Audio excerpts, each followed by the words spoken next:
Do you feel different? Do you have to hide your true self from others? Are you frankly a bit of a weirdo? Then let's be honest, normal school isn't for you. You deserve better. You deserve Matt Pat's Guide to Young Adult Schools for Mutants, Monsters, and Magic Users.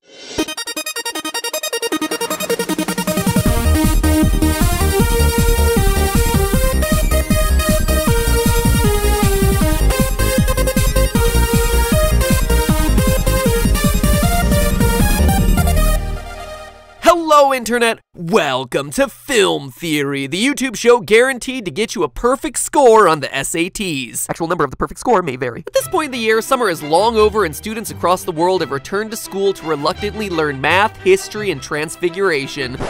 Oh, was that last one not offered to you? Well, maybe you're just at the wrong school. As we've learned from the last 10 years of young adult movies and fiction, magical schools are everywhere. There are schools for vampires, schools for mutants, schools for magicians, even schools for magicians who want to get a little action on the side. Welcome back. Whoa there, kids. Let's lower those wands a bit, shall we? But with so many options out there, how can I find the best school for my needs? Well, fear not, because that's the question I plan on answering today. Which magical school is objectively the best? I'm ranking 3 of the most prestigious fictional schools for gifted students of our time. Hogwarts from Harry Potter, Xavier's School for Gifted Youngsters from the X-Men series, and the new kid on the block, Miss Peregrine's Home for Peculiar Children. Simply because it's different, and because the movie is coming out, has just come out whenever you watch this video, and because it's actually a pretty interesting series. But how do we go about ranking these schools? Well, in real life, there are multiple lists, like the US News and World Report, which serve as ranking systems to compare schools based on criteria like average class size, job placement rates, classes offered, things like that. It's like the one type of listicle that Watch Mojo hasn't milked dry at this point. Let's not give them any ideas. Anyway, in preparing for today's episode, I settled on the formula used by one of the most well-respected rating systems, the Princeton Review, which rates each school according to 8 different categories. So how do some of the world's best magical schools stack up? We're about to find out. Oh, and in case it isn't obvious, your choice of school will involve a couple of spoilers for these movies, so be warned. Then again, your education is too important, so let's not waste any more time. Let's go. Category 1, academics. The first thing you think about when it comes to a school is how good are their classes and how diverse is their curriculum. Well, academic courses at Hogwarts are aimed at teaching students about the wizarding world, and while they do a good job of it, students only learn about the wizarding world. From what we can tell in the books and movies, there's only one class, Muggle Studies, that's related to the outside world at all, and because of this, graduates from Hogwarts can care for a flobberworm, but can't, you know, do things like read. Forget calculating a tip at a restaurant because they've literally never taken a math class. Instead, the closest Hogwarts students get is arithmancy, which is predicting the future through numbers. It's basically numerology. Illuminati confirmed. And that's not to mention everything else that they're clueless about. You must know all about muggles. What exactly is the function of a rubber duck? Miss Peregrine's school, by contrast, is much more concerned with teaching students to defend themselves or stay hidden. They do teach regular subjects, which is why this qualifies as a school, but the problem is that the school is stuck in a time loop back in 1940. This means all the students are missing almost 75 years of history, technology, Game of Thrones episodes, everything. In fact, Miss Peregrine deliberately hides information from her students to ensure that they never leave. Don't get me wrong, I love you, Miss P, but it might be time to upgrade to some newfangled learning tools like, say, 8-track tapes, cassette decks, laser discs. By the way, do schools still use laser discs? It was always so random when a teacher would pull one of those things out. What's a laser disc, you ask? Well, basically, they're record-sized compact discs. What's a record? What's a compact disc? Man, I feel ancient. So that leaves us with Xavier's School for Gifted Youngsters, which is surprisingly designed to be just like an ordinary private school. As a student there, you'll be learning normal history, science, and English in between phys ed classes featuring laser eye target practice. In fact, according to the X-Men Survival Guide to the Mansion, every student must, in part, be pre-med. No joke. Mixing algebra with magnetic satellite moving, the curriculum here is clearly the most balanced. First point to House Xavier. Category 2, financial aid. A key consideration in any college decision is how much funding the school provides for its students to lessen the crippling debt it'll put them in for the next 10 years of their lives. Lucky for our gifted students, all 3 of our schools are set up like safe houses on top of just being places of higher education. As a result, there's no tuition, no bursar bills, and no student loans hanging over your head upon graduation. Come to think about it, that's probably the single most fictional thing about these fictional schools. You gotta pay those student loans, bub. Probably shouldn't have taken that extra course in ethics, eh? But with Hogwarts, you've really gotta read your fine print, because before you can say Petrificus Totalis, you're getting hit with all sorts of hidden fees. You've gotta have your robes, your cauldron, your wand, all those books, including the one that literally bites you. Hogwarts even has a pet on the back-to-school shopping list. And we know that this stuff is expensive. I haven't any money. At Universal Studios, a wand will run you $50. The thing isn't even a magic wand, it's like a plastic remote control. It has less functionality than a Wiimote. Ooh, look, I turned on the lantern. Thanks for the magical experience, Universal. Doesn't even have a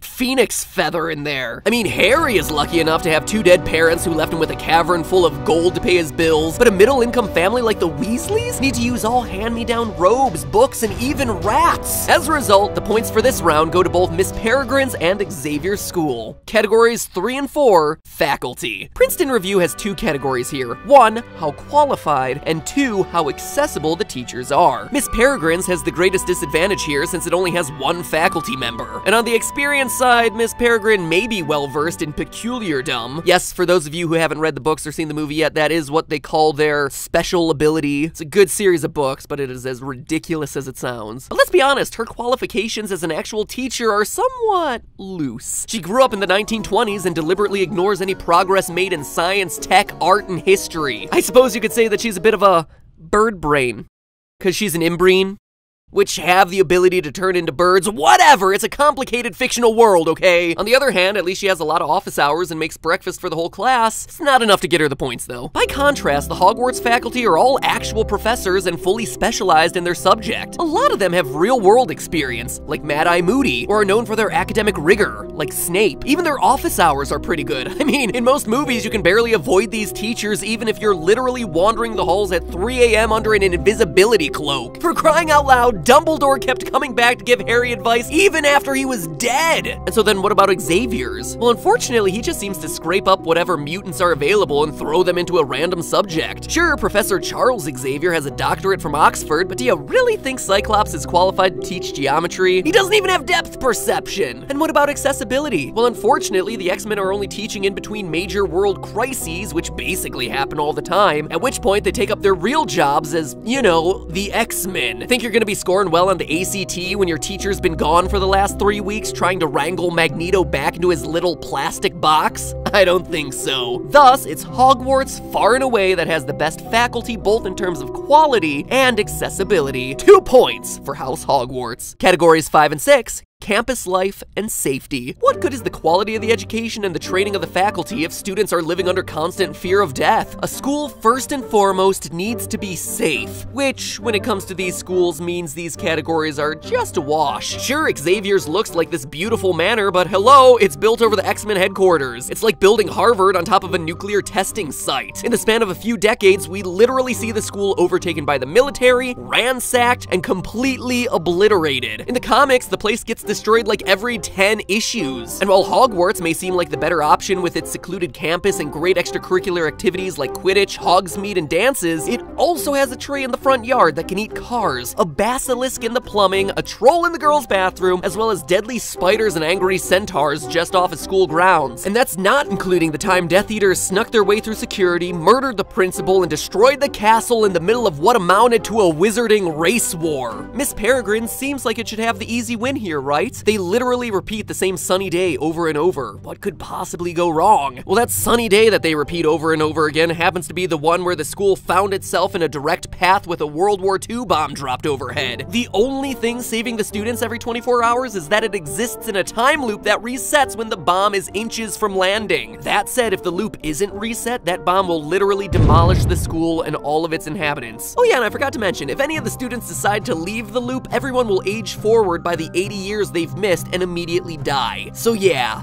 No winners in these categories. Jeez, it's a miracle anyone seems to even graduate. Category 7, job prospects. What's the point of a school if not to get a job after graduation? I mean, a school that can get even their English majors lucrative work is definitely doing something right. Well, even though Xavier students learn normal school subjects, most of them are encouraged by Charles himself to rejoin the world or stay on to teach others. And yet, most students end up just doing that second part, becoming part-time teachers and full-time X-Men, neither of which are particularly stable jobs considering the health risks we covered back in categories 5 and 6. As for Miss Peregrines, because of that pesky time loop, students never age, and considering that they're all under 18, those baby faces are gonna hurt them and their long-term job prospects. But honestly, it's not like any of that even matters. When you're stuck reliving the same day over and over again, it's not like you're ever gonna make it to payday in the first place. And again, there's that whole leave the time loop and you die thing, so let's just say that there are a few hurdles to long-term job security on that one. Meanwhile, most students at Hogwarts graduate and settle into magical jobs like ministry officials, dragon hunters, Quidditch players, which easily puts Hogwarts at the top of this category. Hogwarts gains a point in job prospects, which means that our score going into the final round is Hogwarts 3, Xavier School for Gifted Youngsters 2, Miss Peregrine's Home for Peculiar Children at 1 point. And since there's only one category left, does that mean that this is basically over? That there's no way the other schools can take down Hogwarts? Well, don't be too sure. Let's look at that last criteria. Category 8, selectivity of admissions. Now, admittedly, at first glance, this doesn't seem like much of a game changer. Xavier School for Gifted Youngsters never rejects any mutant. They'll even admit mutants whose powers negate the powers of other mutants, or mutants who have formerly destroyed the school, or mutants that seduce the students. Seriously, they seem to accept everyone. Hogwarts 2 is open to wizards from all walks of life, even if their parents are Voldemort supporters. I'm looking at you, Draco. And Miss Peregrine's Home is open to anyone who exhibits peculiar symptoms, or is pale enough to star in a Tim Burton film. But when you really look at the admissions process, two of these schools kinda suck. Institutions that, at their core, are fundamentally discriminatory, ageist, and ableist. They exclude people based on attributes they have no control over, like their genetics and their physical abilities, which would be like Harvard only allowing men, but not just men, only white men who are also blonde-haired and blue-eyed. Not born with a peculiar soul? Well then sorry, but Peregrine's doors are shut to ya. In fact, not only can non-peculiars enter the school's loop, if they somehow manage to enter campus grounds, they would actually lose their mind. That's no exaggeration. They will literally lose their mind. And if you think that's bad, Hogwarts admissions practices are actually illegal. You see, according to the Pottermore official website, Hogwarts admissions is dictated by the Quill of Acceptance and the Book of Admittance, and the book has a perfect track record of keeping squibs out of Hogwarts. This is also confirmed by J.K. Rowling on her old official website, that no squib has ever attended Hogwarts. Now, as a refresher, squibs like Argus Filch are non-magic children born to witches and wizards. Basically, they're wizard-born muggles. And being a squib is like the single worst thing that you can be in the wizarding world. In fact, the word squib is basically like a racial slur to them. So then why is it such a big deal if they're kept out of Hogwarts? They're not magical anyway, so the decision to send those children off to muggle schools makes a lot of sense, right? Well, with the exception of race, private schools can discriminate on the basis of things like religion or ability. But that's only if they don't receive federal funding. If a private school receives even $1 of government funding, they're subject to anti-discrimination laws, including things like the Americans with Disabilities Act here in the US, or disability rights in the UK. That's the one that would apply to Hogwarts. And Hogwarts receives funding from the Ministry of Magic. J.K. Rowling even confirmed the funding herself on Twitter. And even though it's barely mentioned in the books and the movies, I can confirm that the Ministry of Magic gets its money, outside of what it receives from private donations from Lucius Malfoy types, from tax-paying wizards and witches, as evidenced by the existence of the hexing tax that you see right here. So what we have in Hogwarts is a school that receives funding from taxpayers that willfully discriminates against wizard-born children, the squibs, and that, quite frankly, is illegal based on the letter of the law. As such, Hogwarts technically should be shut down by the government, or be required to open its doors. And here I thought that you were a guy who would appreciate diversity, Dumbledore, and that leaves only Xavier School, which, believe it or not, allows non-mutants to study there. It took some digging across a lot of fictional yearbooks, but for 10 issues, a non-mutant by the name of Walter Lambert speaks about how he earned his way into Xavier's School off of academic merit alone. A non-mutant in the mutant private school. Why you would want to go there, considering your school gets destroyed every few months and half the curriculum doesn't apply to your skill set, is beyond me, but hey, you could totally do it. You know, on second thought though, I guess getting taught pre-med by Wolverine would be pretty awesome. The guy is an expert on healing after all. But all in all, when the dust settles, Xavier's School is the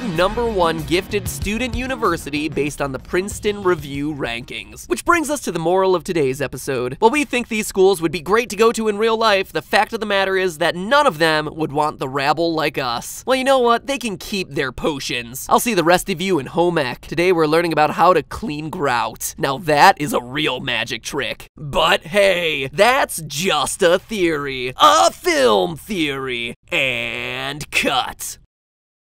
Alright, so you might not be learning the most practical skills at any of these schools, but if you're eager to get yourself some real-world useful learnings, then head on over to the Wisecrack channel, who are constantly doing fun, insightful analysis of all your favorite movie franchises. In fact, if you're still watching this video, it means that 1, you probably liked it, and 2, you're probably eager for more X-Men goodness, hence me recommending to you their analysis of X-Men First Class, which has some super cool insight into Magneto's transformation throughout the movie into the monster that he always sought to destroy. Man, just saying that made me feel like 10 times smarter. Plus, when it comes to their videos, you cannot deny those sick eyebrows. Love those things. It's like a toupee for the upper eyelid. So anyway, click here to check out the Wisecrack channel and then tell them I sent you so I can rub it in their faces that I sent a bunch of viewers over to them. It's all part of a friendly little rivalry that we have. It's not friendly at all, it's actually bitter. Bitter rivals. Now, if you'll excuse me, next week we kick off Scary October by getting dark and green. See you then.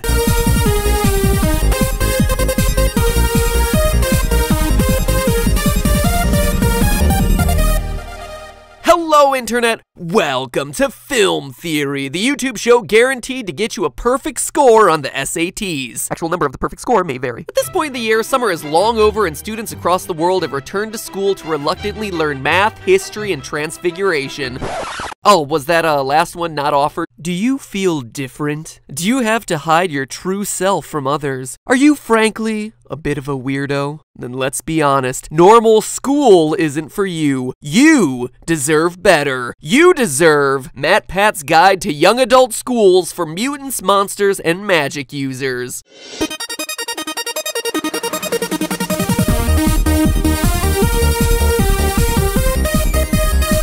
To you, well, maybe you're just at the wrong school. As we've learned from the last 10 years of young adult movies and fiction, magical schools are everywhere. There are schools for vampires, schools for mutants, schools for magicians, even schools for magicians who want to get a little action on the side.